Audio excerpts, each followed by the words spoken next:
Não bastava palestrar, teria que ser após Dr. Gustavo Loyola, né? Seria após uma bela palestra de ética, mais do que bela, estritamente necessária, né? Isso faz bem, isso nos dá esperança. E mais do que isso, eu acho que pensando um pouco do ponto de vista de cenário econômico, como foi bem proferido pelo professor Gustavo Loyola, nós resgatamos um ativo que, alguns meses atrás, havíamos deixado um pouco de lado. O Brasil sempre teve um ativo, o ativo do futuro. Nós sempre acreditamos no futuro. Sempre foi o país do futuro. Mas, infelizmente, algumas instabilidades haviam colocado esse ativo um pouco de lado. Hoje, nós temos de novo esse ativo em mãos. Portanto, vamos trabalhar, vamos olhar para frente, temos oportunidade, temos um mercado extremamente grande e poderoso a ser desbravado, mas de forma ética, ganhando governança corporativa, ganhando sustentabilidade, ok? Senhores, muito obrigada pelo convite. Hoje me deram a difícil missão de conversar com os senhores um pouquinho sobre o sistema financeiro, mas antes de entrar especificamente na questão de crédito, geração de ativos, olhar um pouco mais para a qualidade, parte relevante da minha apresentação, ela está calcada no cenário macroeconômico. Cenário no qual eu compartilho em grandes pensamentos, em grandes diretrizes, também com Gustavo Loyola. Ou seja, o que esperar de crédito, o que esperar de geração de ativos, que setor ou não, eu preciso de embasamento econômico, eu preciso entender o que esperar da expectativa para a economia brasileira. E antes de ingressar em economia brasileira, eu preciso passar rapidamente com os senhores no nosso cenário internacional, por um motivo muito simples. Parte relevante dos clientes dos senhores tem exposição cambial.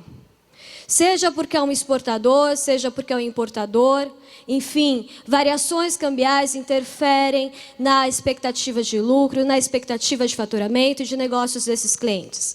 E como projetar câmbio, né, que é uma variável que deixa nós, economistas, bem humildes. Eu preciso olhar não apenas o contexto nacional, mas também, é importante, pegar a referência internacional. Desse ponto de vista, a nossa expectativa em relação à economia mundial é uma economia que atravessa ainda por alguns desafios, alguns dilemas. Claro, não é nenhuma crise, nem um cenário de ruptura. Viramos a página de 2008, 2009, até mesmo de 2011, 2012, com a questão fiscal nas economias europeias. Mas falando do ponto de vista de atividade econômica, é um mundo que cresce de forma bastante lenta, bastante gradual. Nós estamos esperando para a economia mundial este ano um crescimento na ordem de 3%, muito parecido com o dinamismo que nós observamos no ano passado. Quando ampliamos o horizonte, a expectativa é que nos próximos 4, 5 anos, esse crescimento caminhe para algo próximo a 3,5%, 13,7%. Mas não será o mesmo ritmo que nós notamos no período pré-crise. Ou seja, quando a economia mundial crescia ao redor de 5%, 5,5%. Motivo dessa grande mudança, parte relevante desse crescimento que está engatinhando hoje, vem em grande medida de países desenvolvidos e não mais emergentes.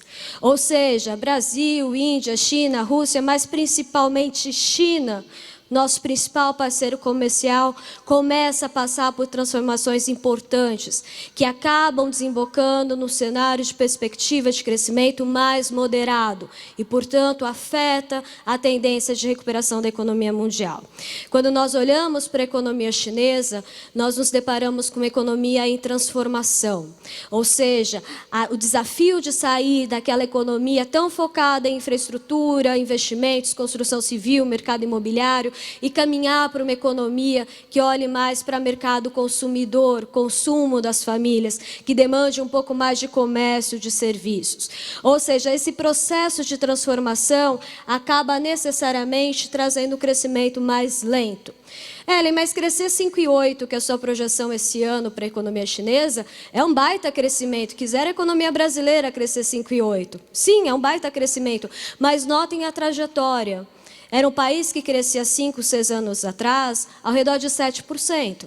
E quando nós ampliamos o horizonte, não vemos uma perspectiva de recuperação de crescimento tão rápida. Isso me interessa? Claro, é o nosso principal parceiro comercial.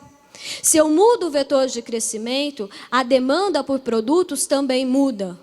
Não é à toa que iniciamos 2016, quando abríamos o jornal lá no início do ano, as principais manchetes estavam relacionadas a incertezas no mercado externo, especialmente olhando a intensidade da desaceleração da economia chinesa.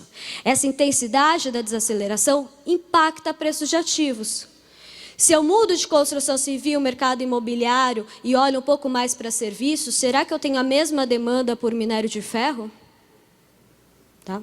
Então, o preço de minério de ferro, por exemplo, há um ano e meio atrás, estava em torno de $100 a tonelada. Hoje, nós estamos falando de 60.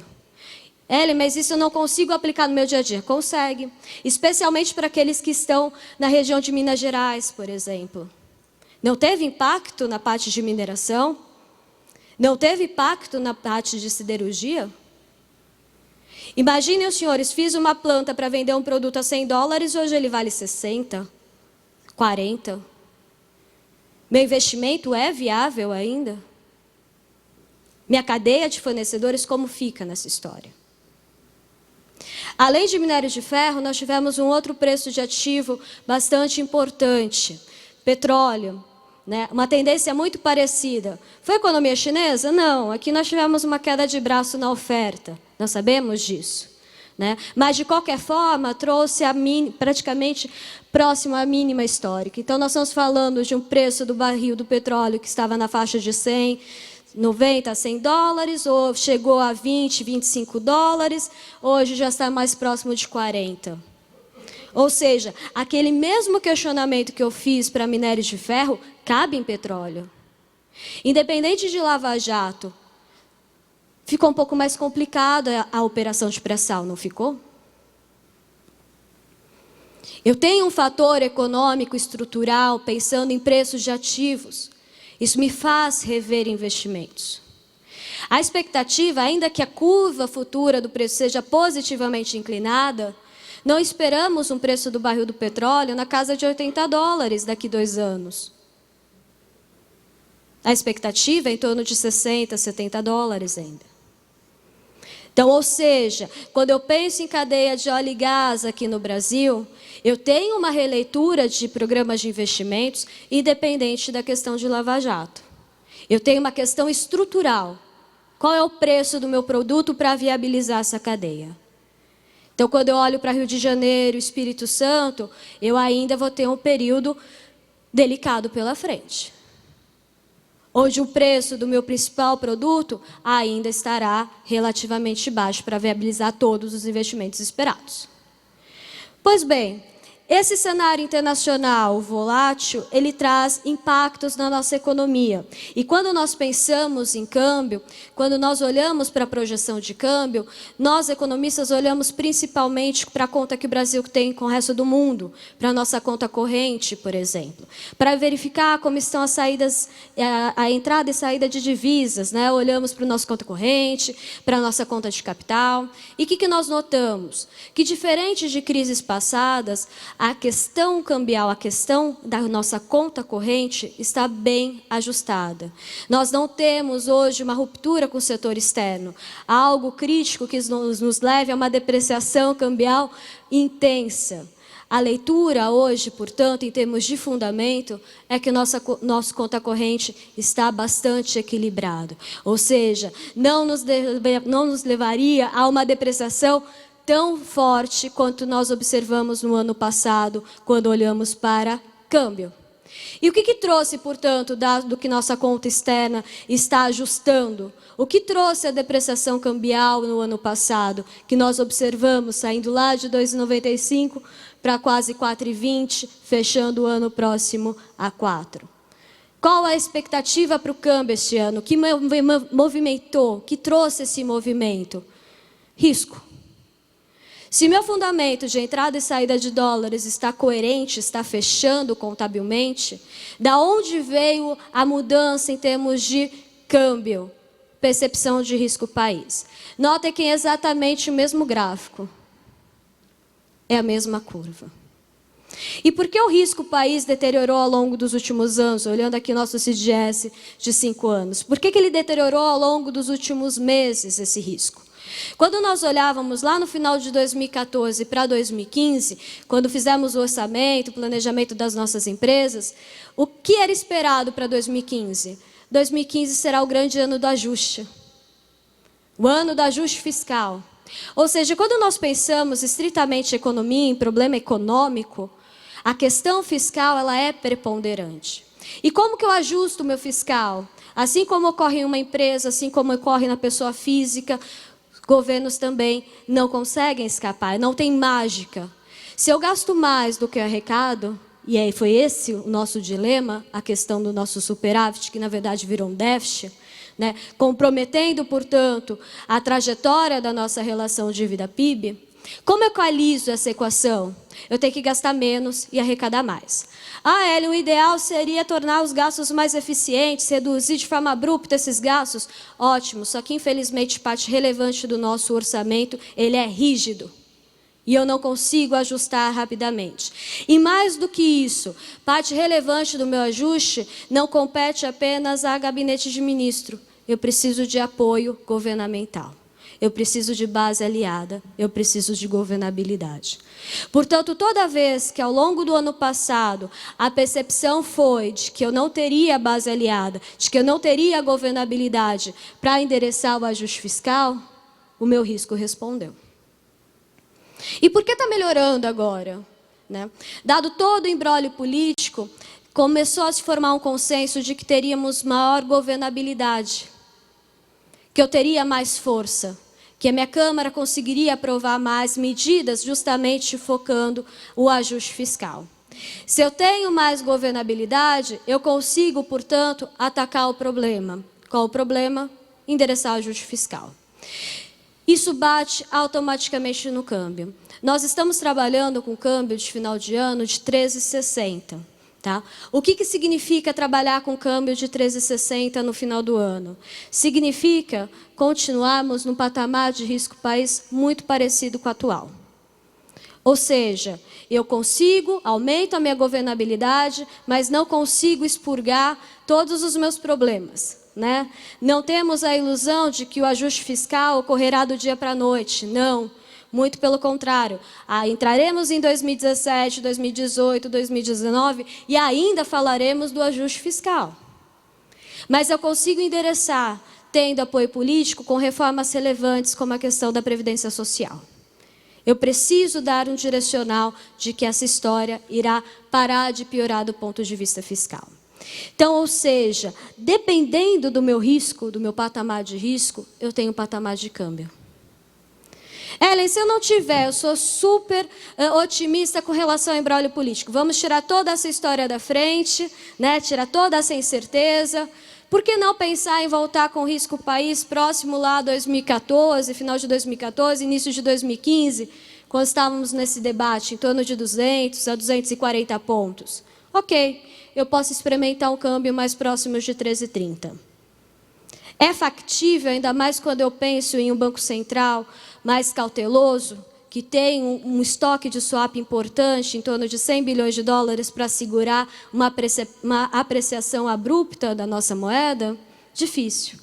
Portanto, um câmbio mais próximo de 13,60 nos parece mais razoável e compatível com o patamar de risco país atual. Tá? Da mesma forma, eu sou cético, acho que não vai melhorar.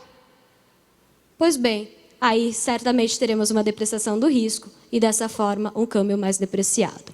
E por que isso é importante? Esse câmbio está diretamente ligado a custo. Então, a percepção de governabilidade, permitindo ajuste fiscal, interfere na minha moeda e interfere em termos de custos. Ao longo do ano passado, nós observamos uma trajetória bastante acelerada do ponto de vista de inflação. Então, nós fechamos o ano com IPCA em torno de 10,7. Sabemos que grande parte dessa aceleração ela foi proveniente de itens administrados, então a famosa parte de energia elétrica, transportes urbanos, água, água, combustíveis. E agora nós começamos a observar uma inflexão, ou seja, reajustes mais graduais.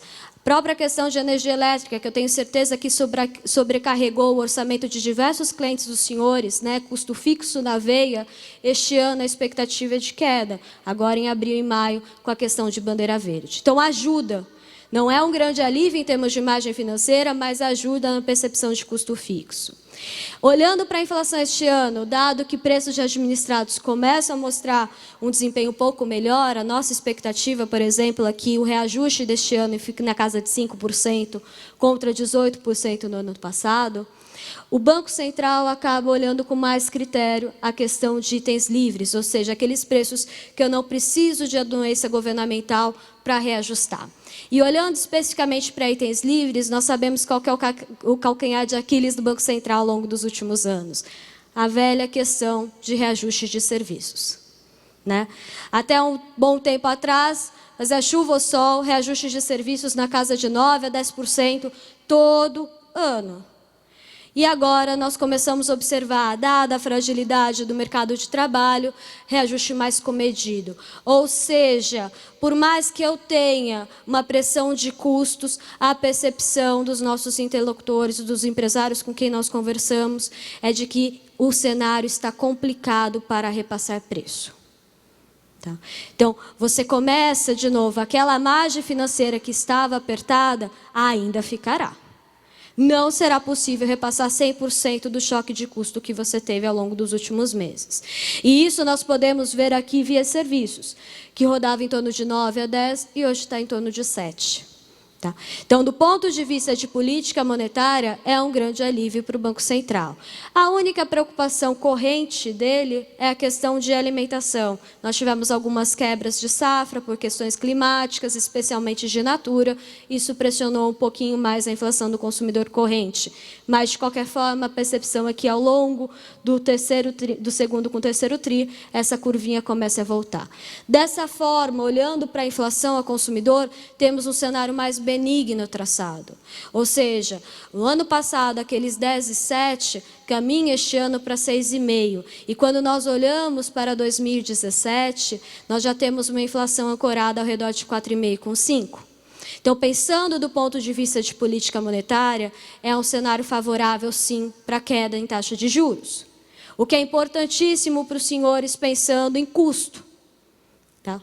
O que é importante também pensando em financiamento, custo de financiamento das empresas, que já está com o orçamento bastante apertado. Então, pensando um pouco em Selic, a nossa expectativa é que a partir de julho deste ano, nós teremos 4 quedas de 0,5 ponto percentual cada, ou seja, que nos levará a uma Selic de 12,25 no final do ano, ou seja, nós estamos saindo de 14,25, caminhando para 12,25. No ano que vem, essa tendência continua. Tá um pouco agressivo? Temos um pouco para cada lado aqui, mas acreditamos que sim, 10,25 é bem razoável pensando em Selic no ano que vem. Ou seja, onde eu tenho ancoragem de expectativa de inflação e tenho uma atividade ainda fragilizada, precisando de estímulos. Tá? Então, 12,25 e 10,25. Nesse ponto de vista, nós temos 2 ingredientes importantes que não tínhamos há 6 meses atrás. Todo mundo fala, não aguento mais ouvir uma notícia quando eu falo em cenário econômico, né? Pelo amor de Deus, não aguento mais. Pois bem, a gente começou a ter algumas boas notícias agora. Quais? Quando nós olhamos a inflação, há 6 meses atrás, a trajetória ainda era ascendente. Quando nós falávamos em taxa de juros, a percepção era de talvez mais algum aumento. Hoje nós temos essas 2 curvinhas melhores. Isso é importante em termos de perspectiva. Mas não é suficiente para retomar confiança. Então, quando nós olhamos indicadores de confiança, como o da Fundação Getúlio Vargas, ainda que ele tenha parado de piorar, ele está em terreno negativo. Ou seja, o nosso empresário ainda está pessimista. E como eu faço para resgatar essa confiança desse empresário? Primeiro, reduz incerteza política. Reduzindo incerteza política, eu consigo endereçar meu fiscal, melhorou meu ativo, melhorou o crédito, melhorou a parte de confiança e câmbio. Portanto, a confiança ela está em grande medida Deixa eu só... Poderia passar o próximo, por favor? Obrigada. A confiança ela está diretamente atrelada à perspectiva de investimento. Então, não é à toa que, quando nós pegamos a atividade econômica, quem mais sentiu nesse momento de desaceleração foi justamente a parte de investimentos. Próximo slide, por favor. Investimentos. Quem é mais afetado, pensando um pouco em setor econômico? Né, Ellen, como que eu penso um pouco o impacto dessa desaceleração em termos setoriais? Quem está mais atrelado ao investimento, no caso a indústria, acaba sofrendo mais esse movimento. Então, quando nós olhamos do ponto de vista setorial, a indústria foi a que mais sentiu a desaceleração econômica, especialmente a indústria de bens de capital, metal mecânica, né? Toda a parte ligada a máquinas, equipamentos, ou seja, toda aquela indústria que requer confiança. Então, eu tenho dentro da indústria, que o ano passado mostrou uma retração de 8,3%, eu tenho uma indústria que cresceu, como celulose, papel, farmacêutico. Mas eu tenho indústrias que sofreram uma retração bem superior a 8%, como a questão do automotivo. Tá? Isso interfere automaticamente em termos de geração de ativos. Olha o que aconteceu com o crédito no Sistema Financeiro Nacional, tanto a pessoa física quanto a pessoa jurídica. Então, no ano passado, o crédito à pessoa jurídica cresceu só 6% em relação ao mesmo período do ano passado. A expectativa esse ano é que o crescimento do crédito, olhando para o Sistema Financeiro Nacional, especificamente para a pessoa jurídica, fique na ordem de 4%. E aqui eu incluo todos os créditos à pessoa jurídica, tanto BNDES, crédito livre, direcionados, todos os créditos. E quando eu separo por fluxo, concessão, eu tenho também uma informação importante. Em termos do que é concedido mensalmente à pessoa jurídica, nós temos praticamente uma estabilidade desde 2015. Eu não consigo aumentar o meu volume de financiamento. Tá? E aqui olhando especialmente para crédito livre, que é onde os senhores operam, né? Que é toda a parte de descontos, toda essa parte de capital de giro, ou seja, eu não consigo aumentar o meu fluxo. E quando eu abro a minha concessão, o que eu observo? Por que eu não consigo aumentar meu fluxo total de financiamento? Financiamento a investimentos, desacelerando, em linha com aquele cenário de previsibilidade. Capital de giro, de lado. E ainda fevereiro foi bem complicado. O que segurou um pouco essa concessão é mais a parte atrelada a crédito rotativo, renegociação, né? Então, você acaba tendo um crédito mais atrelado a reperfilamento ou alongamento de prazo do que efetivamente um crédito para gerar, né? Então, eu tenho socorrido mais o caixa da empresa para ampliar prazo do que para gerar efetivamente produção. Portanto, essa indústria, ela tem passado por um processo bastante delicado de ajuste. Esse processo de ajuste acabou respingando em mercado de trabalho. Quando nós conversávamos com os empresários em 2010, 2012, qual que era o grande dilema? Folha de pagamento em termos de custo. Minha margem está apertada por conta da minha folha de pagamento. Eu não dou mais conta da minha folha de pagamento. Pois bem, 2012, 2013, 2014, com quedas sucessivas na produção industrial, não há quem aguente folha de pagamento, infelizmente. Então, parte do processo de ajuste também respingou em mercado de trabalho formal. Então, quando nós olhamos para o mercado de trabalho formal, no ano passado, a economia brasileira destruiu quase 1.600.000 vagas. Principais setores, indústria e construção civil. Tá? Então, aqui eu também acabo tendo tanto efeito macro quanto efeito lava-jato. Este ano, a nossa percepção é de que ainda teremos algum resquício de ajuste, sim, no mercado de trabalho. Então, teremos uma destruição líquida em torno de 800.000 vagas este ano, mas um ponto importante para os senhores.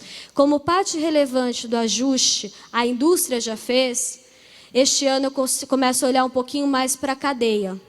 Eu começo a olhar um pouquinho mais para os empresários atrelados a serviços e comércio. Ou seja, quem atendia aquela minha indústria que fez o ajuste no ano passado? Então, esse ajuste no mercado de trabalho em 2016 acaba ficando um pouco mais para comércio e serviços. Portanto, se eu continuo com o ajuste no mercado de trabalho, minha taxa de desemprego continua aumentando, interferindo, portanto, nos hábitos de consumo da população, inclusive na demanda por serviços.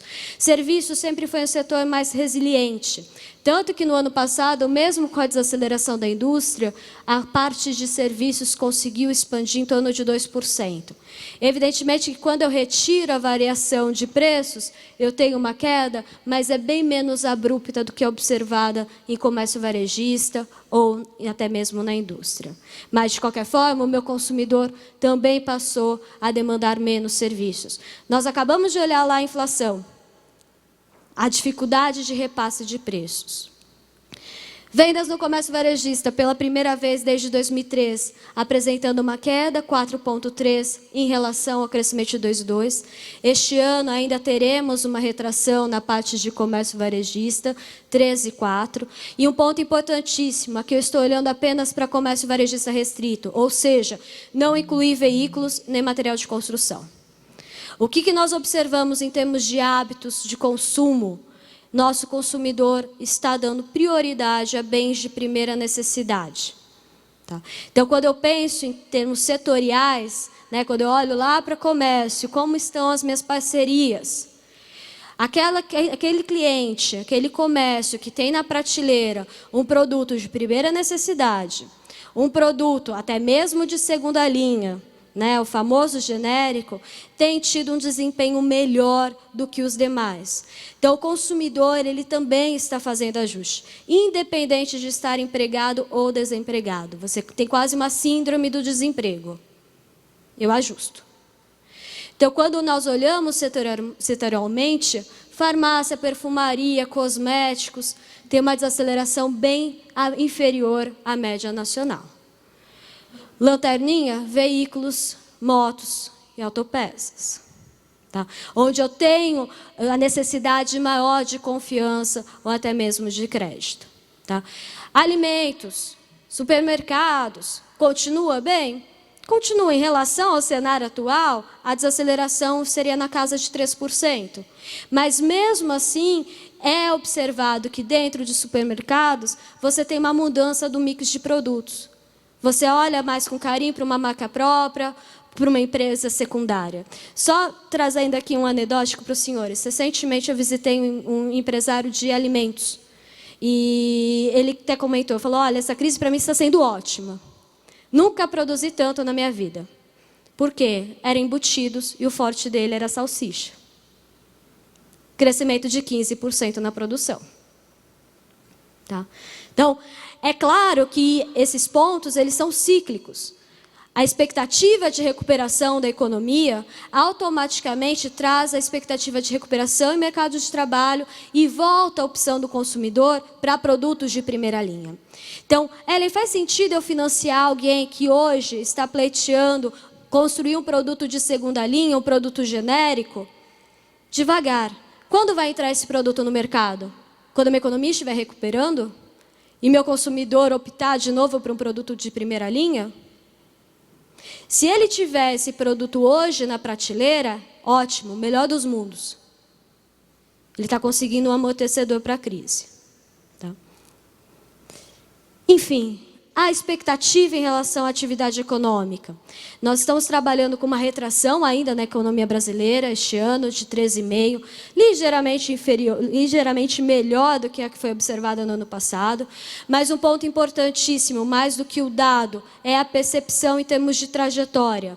Para fechar o ano com uma retração de 3,5% do PIB, significa que a economia brasileira terá necessariamente que parar de piorar. Tá? O que é isso? Significa que o primeiro semestre foi o mais delicado. Tá? Então, significa que quando nós olharmos o quarto trimestre do ano em relação ao terceiro, nós estaremos com uma estabilidade. Portanto, quando eu endereço a questão governamental, aumento a governabilidade, provavelmente já teremos o final dessa história agora no primeiro semestre do ano. Meu empresário começa a tentar palpar um pouco mais o cenário, ganhar confiança no terceiro trimestre. No quarto tri, ele vai começar a resgatar aqueles projetos de investimento, né?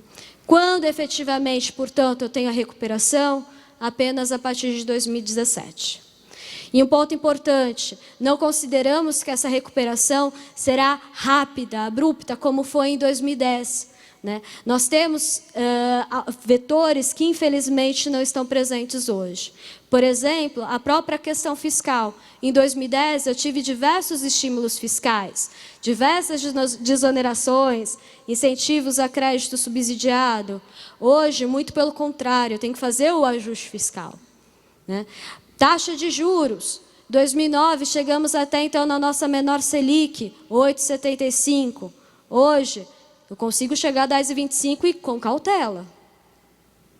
Então, portanto, essa recuperação ela será calcada principalmente, basicamente, na questão de confiança, do que fatores externos.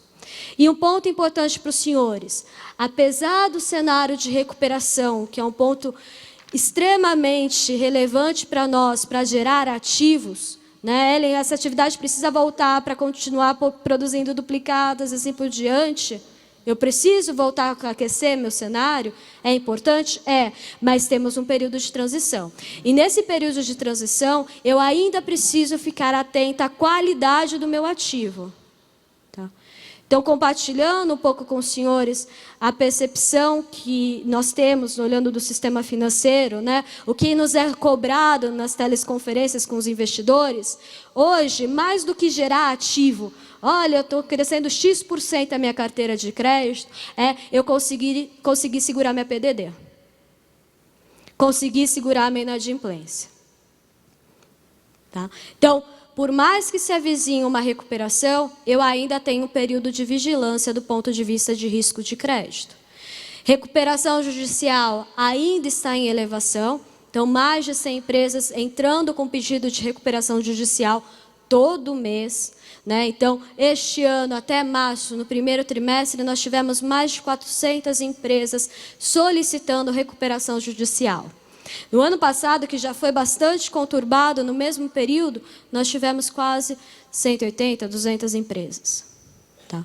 Então, a questão de recuperação ainda continua. E o que eu queria mostrar aqui para os senhores? Nós tivemos uma recuperação em todos os segmentos, desde a grande até pequena, a média empresa. Então, não foi exclusividade de um porte. Né? É claro que pequena e média, em termos numéricos, é muito maior, então, portanto, a participação é maior, mas eu tive um impacto importante em termos de grandes empresas, especialmente entre o final de 2014 e 2015. E, por isso, para este ano, eu olharia com atenção a questão de pequenas e médias. Ou seja, que estavam atreladas à cadeia dessa grandes empresas que em 2011 foram responsáveis por 13% dos pedidos de recuperação judicial, no ano passado chegou a quase 20%. Tá? Então, ou seja, cautela só com o efeito secundário dessa carteira e, portanto, em termos de índices de inadimplência. Esse é o índice de inadimplência hoje do Sistema Financeiro Nacional, atrasos acima de 90 dias. Nós observamos claramente essa tendência de deterioração na linha vermelha, saiu de 3,5%, hoje a 4,7%. Tá? Ainda que tenha acalmado um pouco os atrasos curtinhos, né, de 15 a 90 dias, a percepção ainda é que teremos uma tendência de deterioração até o primeiro semestre deste ano, para então estabilizar. Tá? Então, sim, o cenário é um pouco melhor, mais favorável do que nós tínhamos no ano passado, mas eu ainda tenho um período de transição que eu preciso olhar com carinho aqui toda a parte de risco de crédito. Senhores, muito obrigada pela atenção. Deixo o meu contato para eventuais dúvidas, né? Aproveito para fazer a propaganda do nosso site. Muito obrigada pela participação.